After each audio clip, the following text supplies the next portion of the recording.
Welcome back, everyone. So, I just got back from US Nationals in Grapevine, Texas, and I gotta say, especially compared to how I did last year at Nats, which was awful, this Nats was probably my most favorite Nats, hands down. It was the best experience I've had, even if I didn't do as well as I'd hoped. So, this is not going to be like a real structured format video of like, here's all the breakdowns and all this stuff. I'm kind of gonna do this more story time rambly because it was a fun weekend.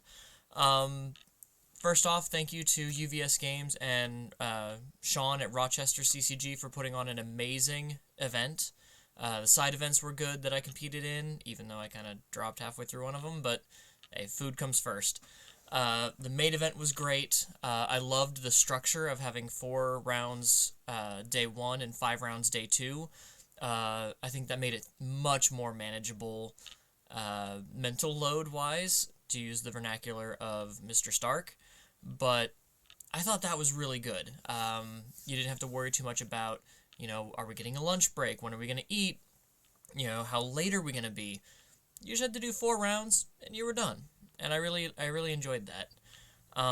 So I played Elder Toguro. I played, of the 9 rounds we played, I played against only one character that I had prepared for. Everyone else was a wild card. 8 out of 9 of my rounds were wild card characters that I did not prepare for, did not expect to see. And I think that was very much a detriment to me. If I'd played more on-brand meta, I feel like I might have done a little bit better because I had, plans and preparations for those. But what you gonna do? That's the luck of the draw. Overall, out of 267 people, I came in 95th. Just proof right there. So, top 50%, about top third. I'm really happy with that. I don't get, as the name of the channel, UVS Hermit, I don't get to travel much. So I don't get a lot of that high competitive experience. I really wish I did. I wish I had the more availability to travel more. And I think I would definitely grow more as a player. And my locals, being very small and being more on the casual side, we're more focused on growing our community and trying to get more people to join the game as opposed to hardcore, sweaty, just grind out competitive decks and see if we can, boost our skill level that way. So, given my circumstances and the fact that I only do competitive events 1 to 2 times a year, I'm very happy with 95th place out of almost 300 people. I got 4 wins, 3 losses, 2 draws. One of those was against one of my not quite locals. He played up in Tulsa for a while before he moved down to Texas. So we knew each other and we hated playing each other. So, that's always fun when you travel to a big event and you play one of your locals, and it's like, well, crap, what you gonna do? Let me consult my notes, because I did take notes for what I played. Round 1, I wonder if I can I go back and look through the different rounds? I can. Let me find my name here. Round 1, I played against Chris C. It does not show your last name, so forgive me if you're watching this. I played him in round 1. He was playing Toga 3. I did take a win on that one, although game 2 he totally had my number. But I think he just didn't draw the last attack he needed, and I was able to come back. Again, I was playing Elder Toguro off of the Evil symbol. I know people like the Death Casino build a lot better. Mine had elements of that. Maybe I'll do a deck profile on the Elder I ended up taking, but mine was much more of a toolboxy, get the right attack at the right time for what I needed to play against certain characters. Again, teched for the major meta, Godzilla, Recovery Girl, Emir, Mimic was another big one I prepped for. Pretty much any Pony, which we'll get to that in a minute. Yeah, I played against two characters, now that I remember Pony, that I'd prepped for. I lost to one, I won against the other, I beat a Godzilla on day 2. But Again, Toga 3, probably should have prepped for that. I have a local who loves Toga 3, but he just hasn't been around very much because he travels for work. And I realized my deck has trouble with stun and committal characters, so I was lucky to win that in round 1. Round 2, I remember this one without even having to look it up. I played against Connor Eldritch, who made top 8. So congratulations to him. Well done, Connor, with his City Rampage Pony deck. Now, the main reason I played Elder on Evil was I love the breaker and the check hacking mechanics that Evil gets, especially with Barrier Shield. And City Rampage kind of just throws all that out the window, and it's like, well, now I have my plan B that I usually do for characters like Pony or Bert or the Death Casino builds, which is try to mill you out with Final Exam Gut Punch and force all of your triggers not to fire. So I got swiftly 2-0'd by Connor, and he ended up, I told him after he beat me, I said, hey, I hope you're my only loss today, and I hope you do well to bring up my average, and he ended up making top 8. So I'm not saying I helped him, I wished it into reality, but Connor was doing amazing, he was on fire, and he made it to top 8, he got his Worlds invite, so good job to him, and well done. Round 3, I played against TCD from the Let's Talk UVS team, so I guess those are just your initials, and he played Bert 1. Now, Bert 1 I was not prepared for, I was more prepared for Bert 2, and yeah, I got beat. I think I was able to push that one to a game 3. I don't really remember, but it's rough as a 20-hander, or as a 20 health 7-hander, when if you fully block something, it gets cleared, and then your breaker doesn't really matter, and you're just forced to half-block everything with such low health. It's a bit of a struggle. So I was not prepared for that one, and that came back to bite me. So I lost round 3. Round 4, I played against Zach L? I think that's an L, or an uppercase I. Zach L, and he was playing Krista Lens. But what was really cool about this deck, and I'm going to have to put in some work on it myself because I love this card, he focused on League of Villains Bar. So he would use Krista, spend 4 wall counters to stack League of Villains, stack a character on top of his deck, check it, so he guarantees a 6 check, which is really strong, and then with League of Villains Bar, he can discard any card, which gets him 2 counters for Krista, and he can pick up any attack that shares 3 symbols with that character. So he would stack a Rinku on top of his deck, check it, discard a card, pick up a Walk the Dog. Or he would stack Dataro Sakaki, check it, and then discard a card to pick up Runaway on defense, which was very powerful. I thought that was an absolutely wild idea, and it's something that I'm going to have to put in some work on myself for maybe like a fun locals deck, because I love League of Villains Bar. I built a Kuragiri deck based around League of Villains Bar just to see, you know, what I can stack on and how much fun I could have, and that was a wild deck. It took a while for either of us to beat each other. I think I took that in 2 games, but it might have been... oh, wait, I can actually check. I took that in 2 games. So with the Bert... yeah, Bert I was able to push to 3.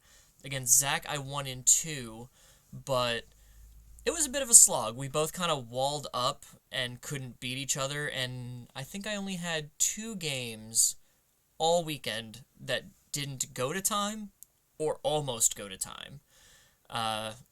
Because with my Elder, I just want to wall up and wait for my chance, and turns out when you're walling up, it's kind of hard to kill people. So that was the end of day 1. I went and got dinner with some of my locals and some of the Tulsa people. We went and had ramen, which was really great. It was a really delicious food, great company. One of my locals, Olin, almost died laughing. We were just talking smack to each other and making jokes, roasting each other. It was a good night. It was a really good time. I really had a lot of fun. I think this was the most socializing I've done at an event, period. because again, as the YouTube name suggests, I'm a hermit. I kind of keep to myself. I stay locked away on my mountain, and I don't bother anyone, and no one bothers me. But I told myself that if I'm going to be going out to one of these events, I should probably make more of an effort to socialize. So I actually tried to talk to people, some people I knew, some people I didn't. I had quite a few interesting fan interactions, which blew me away, and I'll get to those a little bit later. But yeah, I socialized a lot, which was very outside of my comfort zone, but I think I did good. So we're going to move into round 5, which was the start of the second day, and that's when I played Brian G, and we tied because he was playing Sir Night-Eye. So he kind of had the same idea as me when it comes to like these casino decks or these decks that want to draw a million cards, just try to mill them out quickly. And yeah, I run Final Exam Gut Punch, so we stopped trying to kill each other and started trying to mill each other, and it was just like who's going to get there first, and we ended up tying. We went to time, and I was able to sneak the second game away just right at the buzzer, so we ended up tying that. Hated to see Brian right across from me, but it was a miserable good time. Round 6, I played against Tony, no last name, from Team X. And Tony was playing Levi 2. This was another good match. Levi 2 puts a lot of speed on things. So when you're looking at 9 to 12 speed almost every attack, that's kind of rough. And luckily I was able to position some of my breaker blocks pretty well, reducing his damage to 0 so he couldn't deal anything to me, even if I couldn't block it. And it was just a really grindy, knockdown, drag-out kind of match. But that ended up in a tie because I think I beat him game 1 and he ended up beating me game 2, and we couldn't close the deal, either one of us, in game 3. So we just ended up tying. But he was a good dude, and that was miserable yet fun. And I know probably not a lot of people had a good time playing against me because my Elder is meant to just grind the game to a halt and just sit there and wait and play defensive until I can outpace you resource-wise. So that's kind of what I did. But in round 7, I got to play against Snuggy. A lot of you might know him from his content creation or his Twitch channel. He and I got to play. And he was playing Godzilla. And if the man had drawn more than one attack in a turn, he probably would have had it. Or drawn more than one City Rampage, but I just started milling with Gut Punch to try to get him to cycle so we can get rid of City Rampages and attacks, and that was kind of my tactic, just push that first cycle, try to rip a lot of your resources out, and hopefully I can grind you down that way. But nothing's scarier as a 7-hander than when Godzilla says, Determined Advance, get a momentum, spend the momentum for Godzilla, Determined Advance, get a momentum, spend a momentum with Godzilla, Determined Advance.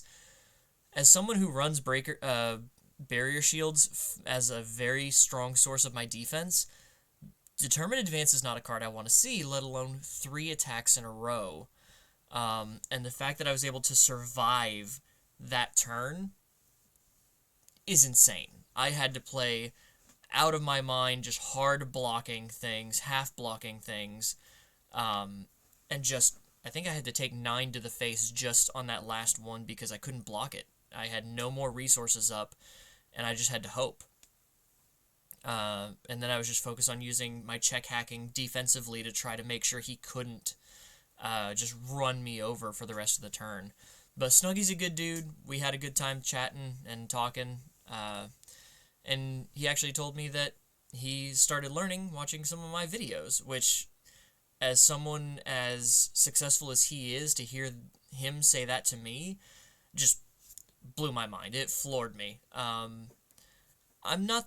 Like I said, I'm not the most social creature, so social interaction is already a little hard for me, but when people come up and talk to me, which, by the way, if you recognize me at an event and you want to come talk to me, go ahead, feel free. Just know that I'm a lot more awkward in person than I am behind a camera, even though I don't edit, so it's not like I can just edit the awkwardness out. but so many, several people actually told me, hey, I started learning to play the game through watching your content, be it the Hermit School or my deck profiles. And I had one guy say that he picked up Mirko locally from his friends, and he started because he watched my Mirko deck profile way back when I first started, because I was one of the few people actually doing deck profiles at the time, according to him. So I think it might have been real early in my YouTubing.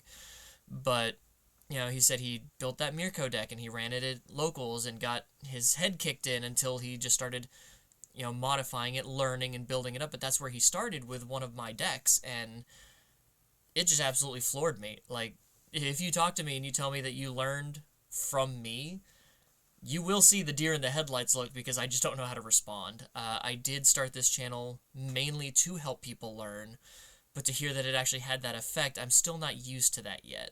I'm still not used to people walking up to me and knowing who I am when I have no idea who they are.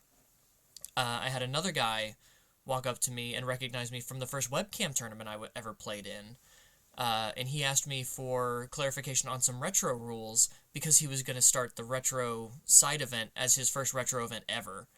And he knew that he said he knew that he could ask me and I would know. So it was incredibly humbling and incredibly flattering to have people come up and be like, hey, I love your content, or I loved this video in particular, or I learned how to play because of you.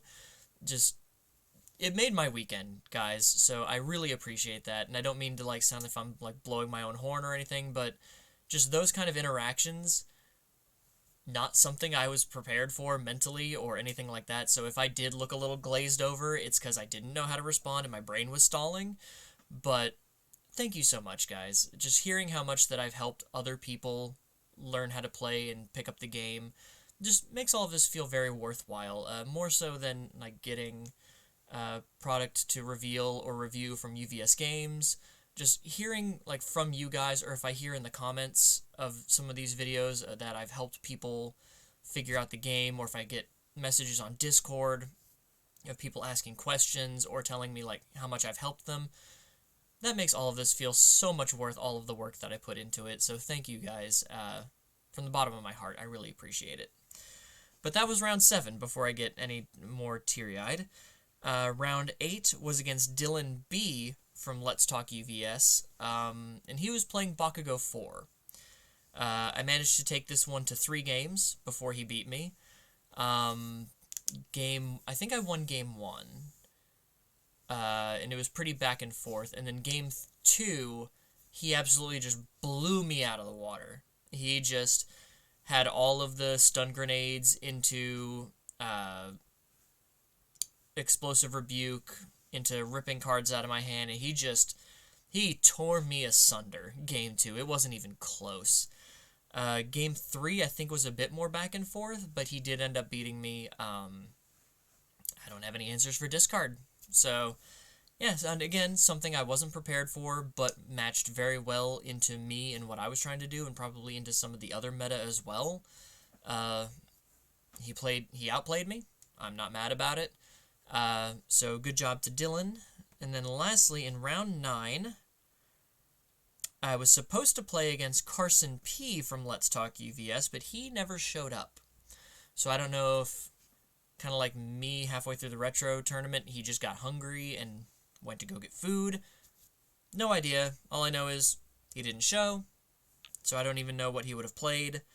But if he's one of the Let's Talk UVS guys, I had already lost to 2 of them, so he might have been my 4th loss as opposed to my 4th win. It's very likely. But that was the main event, and then the side event I did play in the retro tournament for all of 2 rounds, because after round 2 they gave us a lunch break, 1 hour. Me and some of my locals went to eat, and then about 7, when it was time to start the round, we were still at the Grapevine Mills, the big mall area thing that I still don't quite understand. Big funhouse place. We were still there eating and having a good time, and I was like, you know what? I'm just gonna continue eating. I'm hungry. I haven't had a decent good meal since Thursday. Well, I guess Friday we did have ramen, but that was again like a one meal in the day kind of thing. And we were just having fun, shooting the breeze, talking about retro, talking about standard and what our thoughts about the formats are. I was having too good a time to go play retro, so I was like, you know what, I'll just drop. And then one of my locals, who was also in retro, heard from the guy who was supposed to be my third round opponent, and he was like, oh yeah, no, we were out eating. So, sorry if you're watching this, that I didn't show up for our match. I was eating, and food usually takes priority. I'm very food motivated as a human. But the fun thing about that is I got to introduce two of my locals, Dylan and Keith, to the retro format. Dylan bought a Felicia starter deck from, I almost called it Beastmasters, Darkstalkers. And he was like, hey, I think I found my retro character. And I was like, she deals with momentum and punch kick slams. If you throw a bunch of Momotaro's armor of the wolf, armor of the ape into her, that's a pretty good start for a retro deck. So we just threw some of that in, threw in some foundations and stuff, and he was having a ball just going to town. He didn't win any of his retro turns matches, but that's because there's a lot of degeneracy going on in the retro right now. Which I talked to Josh Massey of UVS Games about, how if they did do like an actual retro circuit, they'd probably need their own team to deal with the retro, because there's a lot of stuff like Natali 2 playing 3 Titan attacks for free without having to check for them on their second turn with no foundations is ridiculous. And I thought I was degenerate. Which I am, but man, it's rough. And then Keith bought the J. Talbane Darkstalker structure deck to play Precise Blow, or Precise Blow? Funny Punch. Just doing double Jumbo Fist Funny Punch stuff with J. Talbane, drawing a bunch of cards, giving a bunch of stats. And they both, we went to bed that night, or I went to bed. I went to bed at 10:30. And I woke up to 50 messages talking about retro. And I was like, what monsters have I created? So we've actually decided to maybe kick up some, just for fun, retro stuff locally. I have a mass of retro stuff. I've got a video coming out of a King of Fighters booster box that I bought, box opening. Yeah, and I think we're going to do something like retro as intended, or retro as written, where you focus on your character and mostly their kit, and maybe a few other things from like other characters and other stuff throughout retro, but not trying to make the biggest, most degenerate, piece of garbage deck like, oh, I'm going to play No Attacks Heidi, which I played against a retro, and no hate to the guy. That was a very good deck, and it did work, but also in my mind, it kind of defeats the purpose of the game, the back and forth mechanics, or like playing Natali 2 with all these Titan decks. I can commit her to play Colossus Titan attacks. You take 10 damage, and then I'll use her asset to ready her, and then commit her to play Colossus Titan Thermal Blast, flip all your foundations, and then ruin them all because you can't block it. Very degenerate. Also, what I was planning to play for retro before I realized I didn't have a Natali 2. So I get it. It's degenerate, and it's fun, but even the Natali player I played was like, man, I'm winning, and I'm not having fun. This is not fun at all. So I think what we'll start up is like a retro as written, kind of like, okay, what's this character want to do? And we'll focus mainly on their cards with just a little bit of supplement here and there. And I think that's how I'll get my friends, my locals, into the retro scene as cheaply and easily as possible, so we can just have some fun with it and kind of celebrate the history of this game, not just the sweaty standard stuff that we're used to. Even though we don't get too sweaty because it's a bunch of, most of the players in my locals are new, so we focus on, building each other and the community up as opposed to grinding hardcore for events that we can't really travel to except for once or twice a year. So I think that'll be kind of fun as just like let's have a good time and celebrate the history of this great game. As you can tell from a lot of my content lately, I'm very much into celebrating the game as a whole, not just what we have now. With my legacy look-backs, and soon my retrospective, which is going to be deep diving the different retro sets, which is going to be kind of fun. I'm working on that and just waiting for some approvals from UVS Games to use some assets from them. So as soon as they get those to me, you'll have those videos coming out. Yeah, so it was a really good time. I really enjoyed this year's Nats. Honestly, I hope, well, we won't have Nats next year. I was about to say I hope next year that it's also at that same event center, because then my wife can come and she can just spend time at that Grapevine Mall and just get lost for a while, and she'll have a great time because they have like a Legoland and all this other stuff. But now I remember we're not having Nats anymore. We're just going straight to Worlds. Speaking of, I obviously did not make top 4, so I will not be attending Worlds. I know everyone keeps correcting me saying top 8 got invites. I know that, but to afford the trip, I would need the top 4 so I can get the financial assistance to get to Worlds. So I will not be attending the 2025 Worlds. Good luck to everyone who is going and is competing. I know Brett specifically is going to be going from UK Versus. We've been chatting a lot, so good luck, Brett. Go get him. Show him the wrath of Dobby. But yeah, I didn't really do a lot this competitive season. I went to Vegas in, I think, last January or February, something like that. Might have been March, early last year. And then I came to Nats. That's kind of my thing. I usually do one regional and like the nationals. So maybe this year I'll do like one regional and then Worlds. About to say you couldn't see my other hand there. Like one regional and then Worlds. Maybe I'll do that. I don't have the financial stability to travel as much as most people. But that's just how I do. I am the hermit. I stay on my mountain and I keep to myself. But yeah, also congratulations to my local player Olin Cox, who made top 32.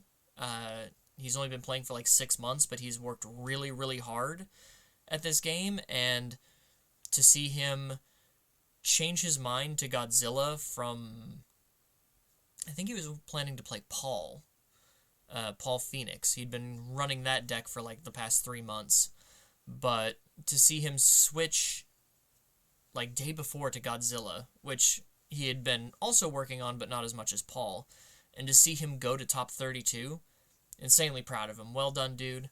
Well done to Dylan, another one of my locals, and Keith. I know you guys didn't do as well as you'd hoped, but I'm glad you had a good time, and I'm glad I got to introduce you guys to Retro. So we've got a whole lot of fun waiting for us. And yeah, I will see you guys probably in the next regional that I show up at eventually. And of course, I'm always here on my channel, updating the Hermit School, and hopefully putting out good content for you guys. But that's my kind of look back on U.S. Nationals for 2024. I mean 2025, but the 2024 Nationals. So until next time, take care, everyone.